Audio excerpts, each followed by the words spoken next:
Et je me suis rappelé que je ne suis pas obligé de faire le cours aujourd'hui. Ce n'est pas si grave que cela. Oh my God. When the East is in the house. Oh my God. When the East is in the house. Oh my God. Yo, aujourd'hui j'aimerais te parler de l'intuition, ou surtout de la manière dont on va comprendre l'intuition et la traiter. Alors pourquoi j'aimerais t'en parler?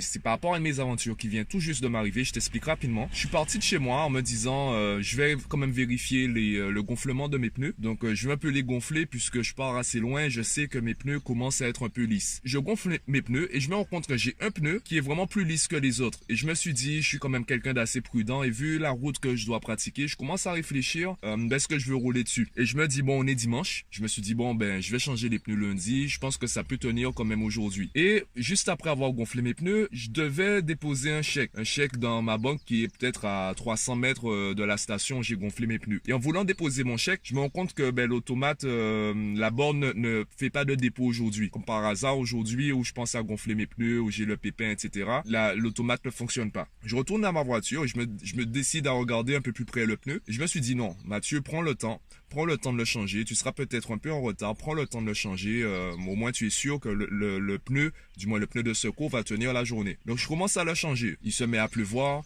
Je me dis, bon, ça commence à faire beaucoup. Donc, j'envoie un SMS rapidement aux parents pour lui dire que j'aurai certainement du retard puisque je dois changer un pneu. Puis, je démarre la voiture sous la pluie. Je commence un peu à rouler. Je sais pas, je commence à douter, à me demander si je vais vraiment bien serrer les boulons. Et j'ai une petite voix, une petite intuition qui me dit, Mathieu, rentre chez toi. Je ressentais quelque chose de négatif. J'avais beau me dire, ça va le faire. Et en réfléchissant, je me suis dit, mais ça veut peut-être pas dire rentre chez toi. Ça veut peut-être dire arrête-toi et vérifie les boulons. Et le problème pour moi, c'est cela, c'est que l'intuition, c'est pas quelque chose qui parle avec des mots, c'est quelque chose qu'on ressent. Donc, c'est une forme de communication où c'est très facile de partir sur une mauvaise interprétation. Donc là, en fait, en commençant à rouler, j'ai réfléchi à toutes les alternatives, toutes les possibilités que j'ai. Et je me suis rappelé que je ne suis pas obligé de faire le cours aujourd'hui. Ce n'est pas si grave que cela. Donc, je me suis arrêté. J'ai appelé le parent et on a convenu de reporter le rendez-vous, de remporter le cours à un autre jour. Et je me suis dit, bon, au moins, je vais passer la journée chez moi, je serai en sécurité. Et demain, je changerai carrément mes pneus et je suis sûr que là, tout se passera bien. Et le problème de l'intuition, là, j'ai la question, est-ce que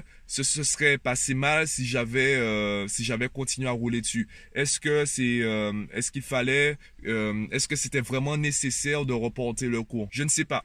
Je ne sais pas et c'est là où pour moi l'important c'est de se rappeler qu'on a différentes possibilités. On n'a pas besoin d'être mal à l'aise à chaque fois. Je prends l'exemple d'un artiste qui s'apprête à faire un concert. Si 30 secondes avant de monter sur scène, il se dit je veux rentrer chez moi. Bon là c'est un peu compliqué. Il y a toute une infrastructure, il y a toute une organisation qui a été gérée.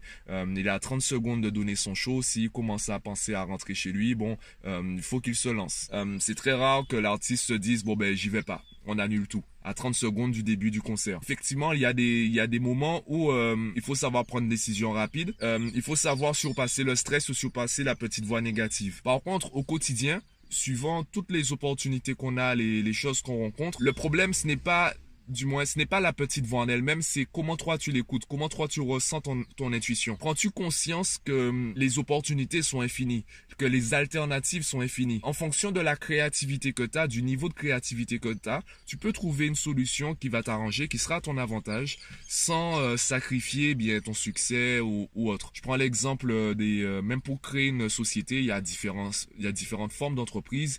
En France surtout, il y a beaucoup de possibilités pour commencer à travailler sans pour autant mettre énormément d'argent sur la table. Donc aujourd'hui, il y a beaucoup de façons différentes de commencer. Est-ce que ces facilités te suivront jusqu'à que tu atteignes le million ou le milliard, peu importe ton objectif?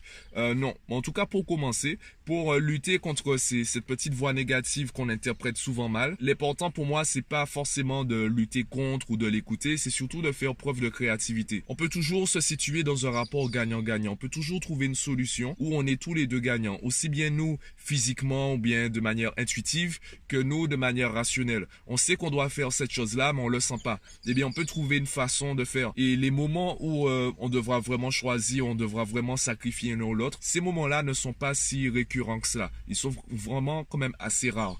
Donc, en s'entraînant au quotidien à faire preuve de créativité et aussi à s'écouter, à comprendre notre intuition, à comprendre nos ressentis, ça nous permet d'être davantage prêts aux moments cruciaux.